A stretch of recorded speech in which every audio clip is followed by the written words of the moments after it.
They vowed to love and cherish each other till death do they part.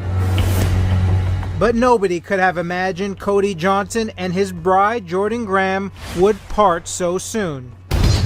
Cody mysteriously vanishing just 8 days after their wedding. I was just shocked. I didn't know what happened. We spent a lot of time trying to figure out where he was. At first, police treat it as a missing persons case. But the plot thickens when Cody's bride gets a message from a stranger. She says, "Look, I got this email and Cody's dead." Now police suspect Cody has been murdered, perhaps before he and his bride even consummated their marriage. Kalispell, Montana.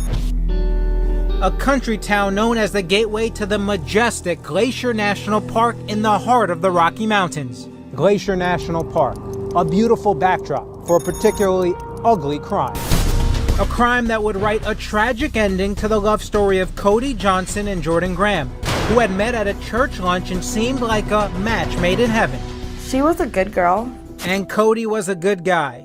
He was so funny, very caring, kind-hearted. Cody told his mom right from the beginning he wanted to make Jordan his wife one day. He was madly in love with her. Cody was 24 and Jordan 21 when they met, and they shared the same dream of raising a family.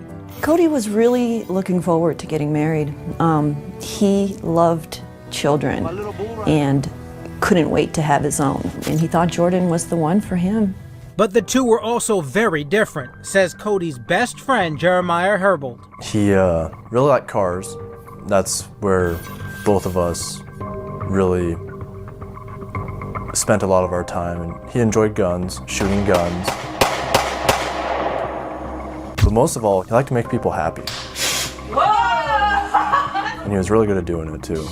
Jordan, on the other hand, was more retiring, not nearly as social as Cody, and because of her religion, she didn't believe in sex before marriage. She was very shy, very quiet, didn't have much to say, just sort of reserved. But Jordan's best friend, Hannah Owen, says she had a good heart and a way with kids.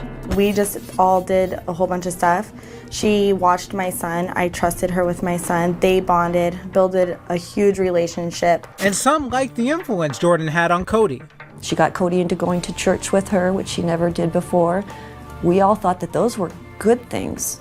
But others worry that their relationship was a little one-sided. He put a lot into the relationship that she didn't put back. He always wanted to hang out with her, and she would always make an excuse not to. He was madly in love with her. She, on the other hand, was distant towards him. They would go on dates and she would bring company. I never seen them hold hands. When we were get-togethers, I never seen them kiss. I never seen them flirt. So many of their friends were surprised when, after dating for a little more than a year, Cody proposed to Jordan and she accepted. I didn't think that she would say yes. Was she even attracted to him? I don't believe so. So was she interested in the idea of being married? I think she liked the idea of being married and having a wedding. I don't think she really wanted to, per se. Jordan chose Kimberly Martinez as her matron of honor. Leading up to her wedding, was she excited? She was excited for the planning part, I think, not the actual wedding. Whenever that would come up, she would get kind of irritated. Did she ever express any doubts that maybe Cody wasn't right for her? She had asked me a couple of times if she was making the right decision, and I told her that I couldn't answer that question for her. I told her that if you have second thoughts about this, you need to talk to him about it. She didn't. And when the big day finally arrived, Jordan's friends and guests were shocked by what really happened behind the joyous facade of these wedding photos. She was kind of like shaking her head, like just bawling, like hysterically down the aisle. And when she got up there, she didn't look at him in the eyes. She was standing there holding his hand, and she was looking down at the ground the whole time. I started to panic a little bit watching her, and her face just looked like something was going to happen. And the wedding celebration would end on a truly eerie and ominous note, as the bride and groom danced to a song Jordan had recorded with her own voice, foreshadowing what would happen to Cody 8 days later. And it was talking about how you climb to a higher place and then you fall, but you're still mine. Friends and family had just finished celebrating the couple's life together when they were immediately mourning a loss. Guests at the wedding of Cody Johnson and Jordan Graham had been shocked by what a reluctant bride she seemed behind the happy facade of these official photos. It was very strange. It was very awkward. And the morning after her wedding night with Cody, Jordan is beyond reluctant. She is despondent and regretful, writing in a text exchange with the matron of honor, Kimberly Martinez. I don't know if all this was the right thing to do. So much happened last night. I just don't know. Last night at the wedding or last night at the room? Being married and after the wedding. What happened after? I'd rather talk about what happened, not text about it. She said that it was just a miserable time, that they just really didn't enjoy it, and she just didn't seem very happy. And Jordan never does tell Kimberly exactly what happened, even when they come face to face a couple of days later. She came over and she laid on the couch and she just cried. She wouldn't tell me why. She wouldn't say anything to me. The texts continue from Jordan for a week after the wedding, each one sounding more morose and desperate. I just know he's gonna want to do stuff, and I'm not really wanting to. And another. Using the my period started spiel tonight. I freaking hope it works. Because if I'm forced to do something, I'm going to freak out. Which begs the question, do you know if Cody and Jordan ever had sex? I honestly don't think they did. I think she tried to I don't even think they had sex on the night of their wedding. Did Jordan and Cody ever consummate their marriage? She told me no. She said that they hadn't, that she didn't want to. She was nervous about it. But 8 days after the wedding, their marital problems are suddenly over, when Cody mysteriously goes missing. I was just shocked. Cody's family and friends report his disappearance to police after they learned he had failed to show up for work. It was totally out of character for him not to show up at work or come home or go to a friend's house. I don't know what happened. But oddly unconcerned is Jordan, who is making like the merry widow when Hannah sees her later that day at work. She was hanging out, running around, skipping. She was going through the parking lot with her ice cream cone, just happy as can be. Happy. Oh yes, very happy. She was the happiest I've ever seen her. Cody had last been seen the previous day at Dairy Queen having dinner with Jordan after Sunday church services. And then Jordan says they both went home together. What did Jordan tell you happened to him? That he went out to the garage and she went to see him and he wasn't there. She said that she seen him leave with some buddies in a black car at Washington Plates. Police would ask Jordan what she knew about those friends when they interviewed her the next day. Well, I got a message saying that he was going to go for a ride with some of his out-of-town buddies that were visiting. I had no idea who they were, but he always told me this one thing is when his friends came to visit, he would take them to Glacier Park. Jordan would tell conflicting stories about what happened before Cody drove off with them. I specifically asked her when he left, were you guys fighting? And she said no. And she told police the same thing. You guys weren't having any kind of argument? No. But Jordan had earlier told Kimberly they did have a fight. So she comes in and she proceeds to tell me that Cody had held her down. They were arguing, and that she got away from him and he had grabbed his keys and scratched her. The next day, after Cody had been missing for nearly 48 hours, Jordan's friends and family members gather at her house to try to find clues to what might have happened to him. And that evening we spent a lot of time trying to figure out where he was, trying to look on his Facebook page to see if he had posted anything, or, trying to see if she had his bank account information. Maybe we could look up and see if he used his debit card or something. But Jordan seems uncomfortable. She just became more agitated the more we asked. At one point, Kimberly says Jordan becomes so upset, she takes off her wedding ring and flings it across the room. I was confused. I thought she would be legitimately wanting to find her husband and know what happened to him. Kimberly has become very suspicious over Jordan's odd behavior and inconsistencies and calls her when she gets home. I asked, what is going on? Why are your stories different? Why can't you seem to tell the truth?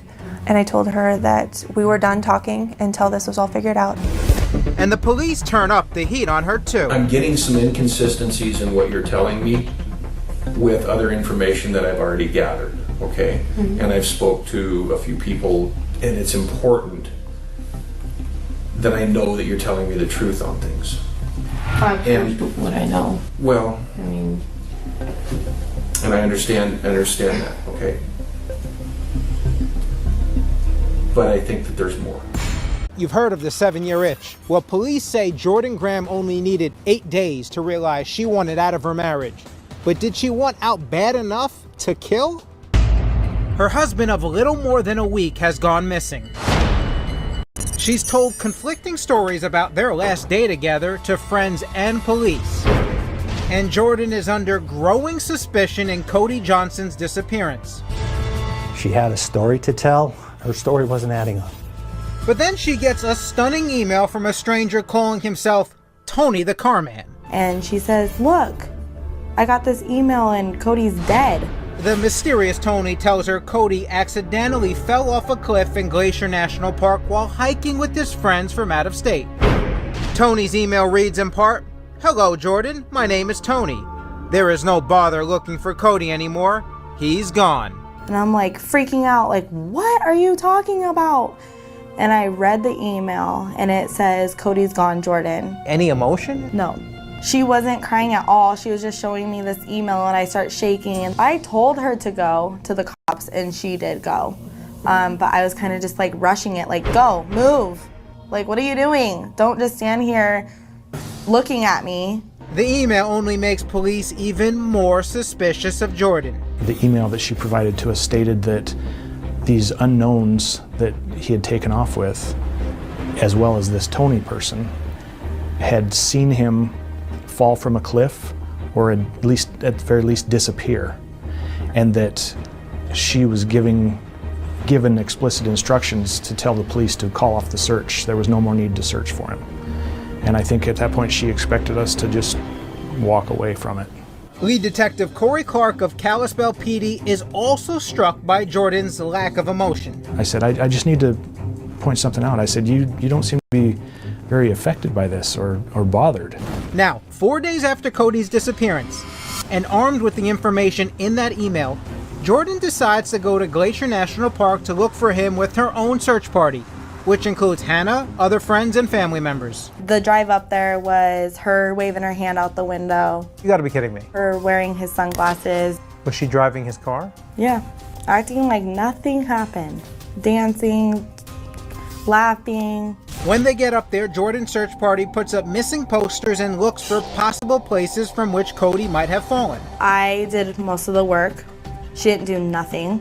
But when they return the next day to continue the search, Jordan's like a guided missile. I remember passing so many roads and so many trails and that he could have fell off of. And I was like, what about here? What about here, Jordan? Like, let's go here. And she's like, no, I just know this spot where I just think that he is. We have to go. They drive to an area known as the Loop, where there's a sheer 300-foot drop with the safety wall. And we stand there and she's like, I think he's down there. And I was like, what are you talking about? Why would he ever be going down there? Why would anybody do that? This wall is here for a reason. Jordan jumps the wall and makes her way to a rock landing where she can see to the bottom of the ravine. She knew exactly how to get down there. She did it like a pro. And Jordan quickly spots a body lying at the bottom of the ravine. And she's like, there he is, I see him. There he is. And I was like, what? I was like, no way. I was like, no way. Jordan's search party alerts surprised authorities. One of the things she said was that the Holy Spirit led her to know where he was, and that's how she found him. She says something else that also strikes Detective Corey Clark as very odd. She said it was a place he wanted to see before he died. Detective Clark and Kalispell PD Captain Scott Warnell are among those who make the long, hard journey down to the bottom of the ravine. And sure enough, Cody's body is right where Jordan said it was. In this pristine area at the bottom of a waterfall, you know, with a huge cliff looming above him, and just his body floating in the water there, and in a place that was so remote, I don't think there probably humans had ever been there. But Cody's body isn't a pretty sight. Anytime you're having to recover a body that has fallen 300 plus feet off a cliff, it's not good. So the body itself definitely had damage. Were you able to ascertain how he fell? It appeared to us that the way he fell was head first. He had injuries to both arms, to his head. Friends and family are devastated when they get the tragic news about Cody, seen here blowing out the candles at one of his last birthday parties. Cody Johnson is a kind, loving, wonderful young man that I miss a lot. His mother, Sherry, breaks down as she talks about her only child in her first TV interview. And he was a wonderful person, and he did not deserve this kind of a life. He did not deserve to be murdered. And Cody's best friend, Jeremiah Herbold, is so overcome with grief as we talk that we have to stop the interview. I really wish Cody was here.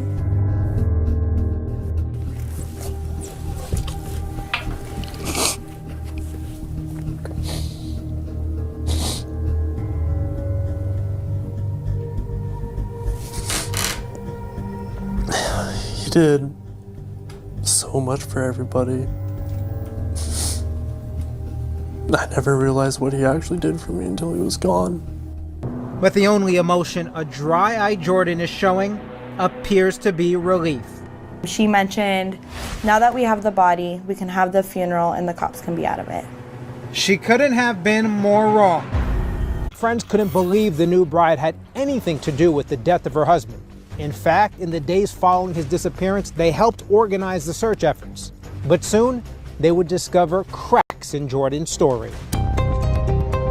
If guests were stunned by how sad and disturbed Jordan Graham looked at her wedding to Cody Johnson, they are now in disbelief at how carefree and unmoved she is at his funeral, just 16 days later. She's the widow, and she's up front texting her little friend that she's sitting next to, and her mom and dad are in tears. While people were talking about him and, the funeral service is going on, and she was on her phone. I was upset about Cody's funeral, but I was furious at her.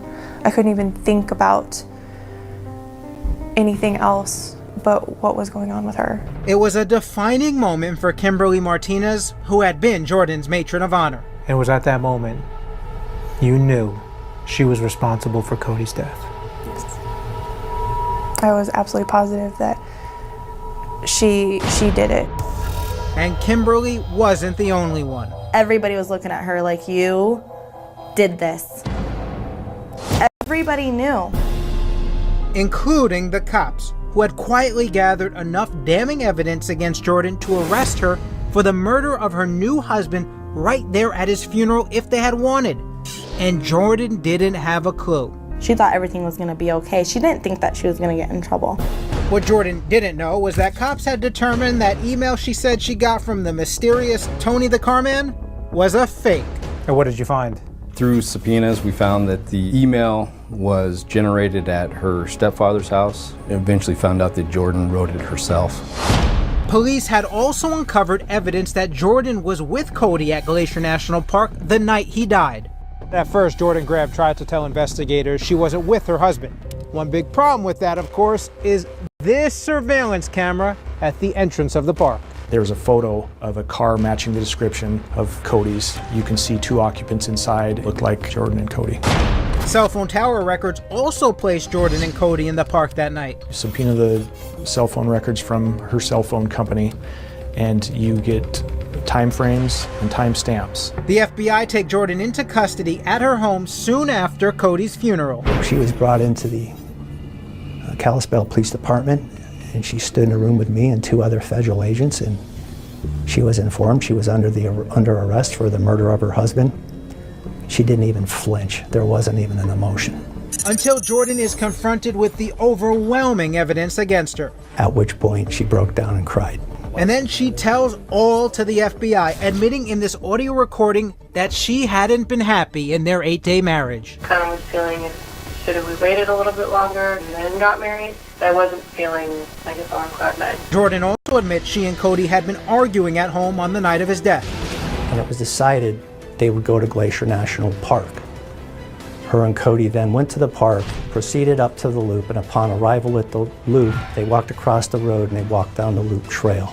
Here, Jordan picks up the story in her own words. I didn't want to do that trail because I was afraid he couldn't fall on. He said I could do this with a blindfold on, and he said I could just put it on, take a step, and I wouldn't even fall. But it kept going through my head that, you are going to fall or something, and then we were arguing some more. And he went to grab my arm or my jacket, and I said, no, I'm going to defend myself. So I kind of let go and I pushed, and he went over. Plummeting 300 feet to his death. Out of nowhere, she interjects and says, my husband stated he can wear a blindfold and walk around this dangerous part? As odd as that is, yes. A black rag that could have been a blindfold was found near Cody's body at the bottom of the ravine. Was there a connection? Only one person knows the answer to that. That's Jordan Graham. Lead detective Corey Clark believes Jordan may have blindfolded Cody as part of a sex game to lure him to Glacier National Park, quoting statements from church friends who were with Cody earlier on the day of his death. They stated that Cody was in almost a euphoric mood. He said, well, Jordan has a surprise for me. Some of the male folks that were there, they thought maybe sex. The surprise was, though, something completely different. Yes. The theory that Cody may have been blindfolded could never be proven. At the time we attempted to submit it, it was really just another piece of physical evidence found at the crime scene. We were precluded from making any arguments as to what it meant to Mr. Johnson or it meant to Ms. Graham's conduct. Jordan denies in her confession that Cody's murder was premeditated. There was no planning on your part to kill Cody? No. Okay. You hadn't planned that until this whole thing just kind of happened in the heat of the emotion and the passion of that situation. But Jordan admitted it was no accident. She stated that he had turned his back to her, he was facing the cliff, and that's when she went up to him and with both hands pushed him in the back off the cliff. So he would have fallen face first down the hill. Why did you continue to turn around and then push him off? I think it's because emotions were running so high. I was frustrated, I was angry, I was every emotion I could ever think of, all at once. And I've never felt like that before. I've never experienced such high emotions. Jordan was charged with first-degree murder, second-degree murder, and making misleading statements. Jordan originally takes a plea of not guilty. That is correct. Then she changes her plea during trial? That's right. Shortly before the case was going to be argued to the jury, she decided to enter a plea of guilty to second-degree murder. Jordan Graham is sentenced to 30 years in federal prison with no chance of parole, in a case that won't soon be forgotten by anyone involved in it. It is the first time in my experience as a lawyer, 8 days of marriage and ending it with a homicide. To this day, I still wonder what actually happened just before she pushed Cody off the edge of that cliff. And Cody's mom would like the answer to just one question. Why did she do it? If she didn't love him, why did she get married? Why did she say yes to the proposal? That's still the question in my mind to this day, is why.